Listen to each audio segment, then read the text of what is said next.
పుత్ర పవిత్రాత్మ నామమున ఆమేన్. గౌరవనీయులైన సహోదరి సహోదరులారా, మీకందరికీ మన ప్రభు అయిన యేసుక్రీస్తు పవిత్ర నామమున శుభములు పలుకుతూ, వారి పవిత్ర వాక్యములు విని ధ్యానించుకుంటూ దైవజ్ఞానమును పొందుటకు సాధారణంగా మీకు స్వాగతం పలుకుతున్నాను. ఈరోజు మనకు మన ప్రభు అనుగ్రహించినటువంటి సువార్త వాక్యము లోకగారి సువార్త 11వ అధ్యాయము 29వ వచనం నుంచి 32వ వచనం వరకు.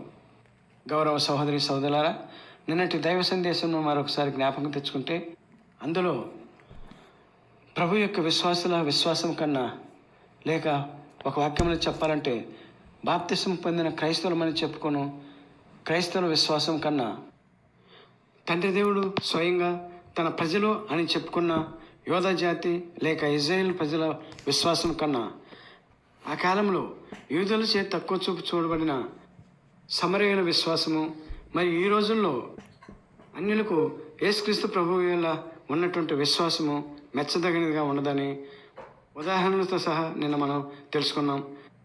అదే విశ్వాస అంశాన్ని కొనసాగిస్తూ ఈరోజు కూడా సువార్తలో అదే విషయాన్ని క్రీస్తు ప్రభువు ఉద్బోధిస్తున్నారు. ఈరోజు సువార్తలో లోకగారి సువార్త 11వ అధ్యాయము 29వ వచనం నుంచి 32వ వచనంలో క్రీస్తు ప్రభువు ఈ తరము ప్రజలను అనగా మనలను దుష్టతరముల వారిగా సంబోధిస్తున్నారు. ఎందుకో ఒక్కసారి మనమంతా ఆలోచించుకోవాలి. గౌరవనీయులైన సహోదరి సహోదరులారా, ఎందుకు అలా అన్నారంటే, మనం అత్యంత అల్ప విశ్వాసులం. మనం విశ్వాసులం అని మనం సర్టిఫికేట్ ఇచ్చుకుంటున్నాం. కానీ క్రీస్తు ప్రభువు మనల్ని దుష్ట సంతానం అని అంటున్నారు. అందుకు ఒక కారణం కూడా ఉంది. అదేమిటంటే, మన కళ్ళ ముందున్న వాస్తవాన్ని విడిచి దూరపు కొండలు నునుపు అన్న సామెత ప్రకారం ఇంకా ఏదో వాస్తవం కావాలన్నట్లుగా శూన్యంలో వాస్తవాన్ని ఎదుగుతుంటాం. అసలు విషయం ఏమిటంటే, వెతుకుతున్న వాస్తవం మన కళ్ళ ముందే ఉంటుంది. అలాగే యేసుక్రీస్తు ప్రభువు దేవుడును మరియు సర్వశక్తివంతుడు అగు ఆయనను ఈనాడు సువార్త ప్రకారం యూదులు వారి కళ్ళ ముందే యేసుక్రీస్తు ప్రభువును ఉంచుకొని మత్తయి సువార్త 12వ అధ్యాయము 36వ వచనంలో చెప్పబడినట్లుగా, తీర్పు దినమున మీరు మీ దుష్ట మాటలకు సమాధానం ఇవ్వవలసి వస్తుంది అని యేసుక్రీస్తు ప్రభువు అన్న మాటకు యూదులు క్రాస్ క్వశ్చన్ వేస్తూ, నీవు దేవుని కుమారునివని మమ్మలను మా దుష్ట ప్రవర్తన నుండి వైదొలగమని చెప్తున్నావు. అసలు నీవు దేవుని కుమారునివని మాకు రుజువేంటి? మాకు ఒక గుర్తును చూపుము అని క్రీస్తు ప్రభువును అన్నారు. మత్తయి సువార్త 12వ అధ్యాయము 30వ వచనం ప్రకారం. అయితే దానికి సమాధానముగా క్రీస్తు ప్రభువు మనకు ఈరోజు సువార్త లోక సువార్త 11వ అధ్యాయము 29వ వచనం నుంచి 32వ వచనంలో ఇలా అంటున్నారు. ఈ సువార్త ప్రకారము క్రీస్తు ప్రభువు పరోక్షంగా వారికి తనే ఒక మానవ రక్షణని, ఈ భూమిపై మానవ మనుగడ ఉన్నంతకాలము చెరిగిపోని, ఏ శక్తి చెరుపులేని, మరువలేని, మరువకూడని చిహ్నమైన మరణాన్ని గెలుచుటకు మార్గమైన చిహ్నముగా, తానే ప్రత్యక్ష చిహ్నముగా ఉండబోతున్నాడని, కాబట్టి అప్పటికప్పుడు వారికి చిహ్నంగా వారి ముందే ఉన్నాడని చెప్తున్నారు. అంతేకాదు గౌరవ సహోదరి సహోదరులరా, అసలు ఈరోజు క్రీస్తు ప్రభువు మనకు ఎవరు ఊహించలేనంత గొప్ప సందేశాన్ని ఇస్తున్నారు. అవి మానవుడు మోక్షములకు వెళ్ళుటకు ఉపయోగపడు సూత్రాలు. వాటిని మోక్ష ప్రాప్తికై మానవునికి అవసరమైన 3 సూత్రాలుగా మనం చెప్పుకోవచ్చు. ఆ 3 సూత్రాలను ఎవరైతే పాటిస్తారో వారికే మోక్షము ప్రసాదించబడుతుందని మనం ఈనాటి సువిశేషంలో తెలుసుకుంటాం. ఇప్పుడు ఆ 3 సూత్రాలు ఏమిటో మనం తెలుసుకుందాం. ఆ 3 సూత్రాల్లో మొదటిది నినివే ప్రజల పశ్చాత్తాప సూత్రం లేక పాప మనస్తాప సూత్రం. లోకగారి సువార్త 11వ అధ్యాయము 30వ వచనం. దీని ప్రకారము నినివే పట్టణ ప్రజలు మనస్తాప చిహ్నంగా, ఒక విశ్వాసి క్రీస్తు ప్రభుని యందు తన విశ్వాసం పెరగాలంటే ముందు నినివే పట్టణ ప్రజల వలె క్రీస్తు ప్రభు యొక్క బోధకులు చెప్తున్నటువంటి బోధనలు విని పాపాలకు అనుదినము మనస్తాపడుతూ క్రీస్తు ప్రభుని క్షమాపణ వేడుకోవాలి. వీలైతే ప్రతి ఆదివారం లేక అవకాశాన్ని బట్టి దేవుడు ఇచ్చిన పాప సంకీర్తన అవకాశమును ఉపయోగించుకోవాలి. పాప సంకీర్తనం చేసి పాపాలకు క్షమాపణ పొందాలి. లేకున్నట్లయితే మనం మరణానంతరం క్రైస్తవమైన మనము క్రైస్తవ జీవితం జీవించినట్లయితే అన్యులైన నినివే పట్టణ ప్రజలు మనకు తీర్పు తీర్చుతారు. అది చాలా అవమానకరమైన సంఘటనగా ఉంటుందని క్రీస్తు ప్రభువు ఈరోజు మనకు తెలుపుతున్నారు. ఇక మోక్షమునకు వెళ్ళటానికి రెండవ సూత్రం దైవ జ్ఞాన సముపార్జన సూత్రం.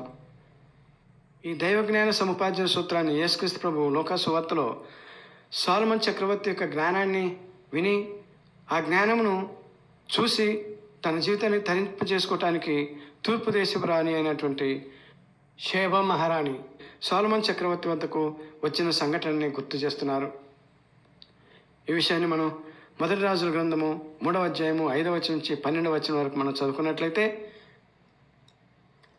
అందులో సొలొమోను చక్రవర్తి తను నూతనంగా రాజు అయినప్పుడు తండ్రి అయిన యెహోవా సొలొమోను చక్రవర్తికి కలలో ప్రత్యక్షమై నీకు ఏమి కావాలో కోరుకోమని అన్నప్పుడు సొలొమోను చక్రవర్తి తనకు ఆ దేవుని యొక్క ప్రజలను సక్రమంగా పరిపాలించుటకు జ్ఞానాన్ని అనుగ్రహించమని వేడుకోగా తండ్రి అయిన యెహోవా మెచ్చుకొని సొలొమోను చక్రవర్తికి ఈ భూ దిగంతాల వరకు వ్యాపించేంతగా సొలొమోను చక్రవర్తిని మించిన జ్ఞానవంతులు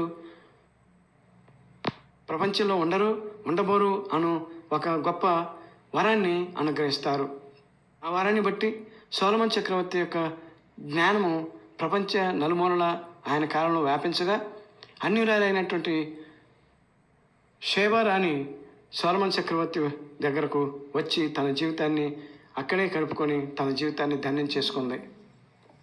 అయితే ఈనాడు సువిశేషంలో యేసుక్రీస్తు ప్రభు ఆ ఉదాహరణను ఎందుకు చెప్తున్నారంటే క్రైస్తవులైన మన విశ్వాసంలో ఎదుగుటకు మనం అనుదినం పవిత్ర బైబిల్ గ్రంథ పఠనం ద్వారా దైవజ్ఞానం సంపాదించుకున్నట్లయితే క్రైస్తవులమని చెప్పుకుంటున్న మనపైన అన్యురాలైనటువంటి షేబరాని తీర్చే తీర్పుకు మనం గురి అవుతాము అని అంటున్నారు యేసుక్రీస్తు ప్రభు.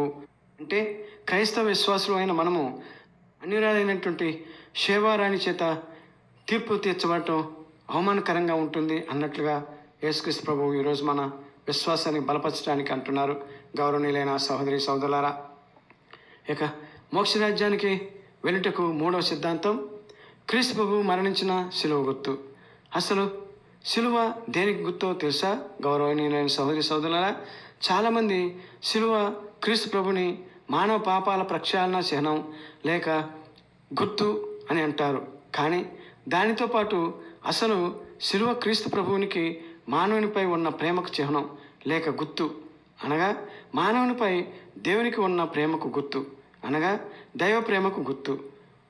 మీకు రుజువు కావాలంటే యోహాను గారి సువార్త 15వ అధ్యాయము 13వ వచనము చదివినట్లయితే ఆ వచనంలో ఇలా అంటున్నారు క్రీస్తు ప్రభువు, తన స్నేహితుల కొరకు తన ప్రాణమును దారబోయేవానికంటే ఎక్కువ ప్రేమ కలవాడు ఎవడనూ లేడు అని. ఈ వచనాన్ని రుజువు చేయుటకే యేసుక్రీస్తు ప్రభువు శిలువపై మన కొరకు మరణించాడు. గౌరవ సహోదరి సహోదరులారా, ఈ సూత్రం ప్రకారం నీవు మోక్షమునకు వెళ్ళాలంటే ఈ క్రీస్తు ప్రేమను అర్థం చేసుకోవాలి, క్రీస్తు ప్రభువుని అనుసరించాలి. అప్పుడే నీకు క్రీస్తు ప్రభువుపై ఉన్న విశ్వాసం సఫలీకృతం అవుతుంది, పరిపూర్తి చెందుతుంది. నీకై క్రీస్తు ప్రభువు ఇచ్చిన ఆ ప్రేమ చిహ్నం నిన్ను మోక్షానికి చేర్చుతుంది. ఇది గౌరవనీయులైన సహోదరి సహోదరులారా, ఈరోజు సువిశేషంలో క్రీస్తు ప్రభువు పలికిన లూకా గారి సువార్త 11వ అధ్యాయము 31, 32 వచనాల్లో సొలొమోను కంటే యోనా ప్రవక్త కంటే గొప్పవాడు ఒకడు ఎచ్చట ఉన్నాడు అని అంటున్నారు. ఈ వచనాలకు అర్థం మరియు మానవుని మోక్షరాజ్యములకు చేర్చు 3 సూత్రాలు ఇవి. గౌరవనీయులైన సహోదరి సహోదరులారా, మరొకసారి ఆ 3 సూత్రాలను మననం చేసుకుందాం. మొదటిది పాపక్షమాపణ సూత్రం, రెండవది పవిత్ర బైబిల్ గ్రంథ పఠనం ద్వారా దైవ జ్ఞాన సముపార్జన, మూడవది క్రీస్తు ప్రభుని ప్రేమ చిహ్నాన్ని అర్థం చేసుకోవటం. మరి పవిత్రాత్మ సర్వేశ్వరుని యొక్క శక్తి ద్వారా ఈ 3 సూత్రాలను పాటించి మన విశ్వాసాన్ని అభివృద్ధి పరుచుకొని మోక్షానికి అర్హులమవుదామా? చిన్న ప్రార్థనతో ఈ యొక్క సందేశాన్ని ముగించుకుందాం. ప్రార్థన.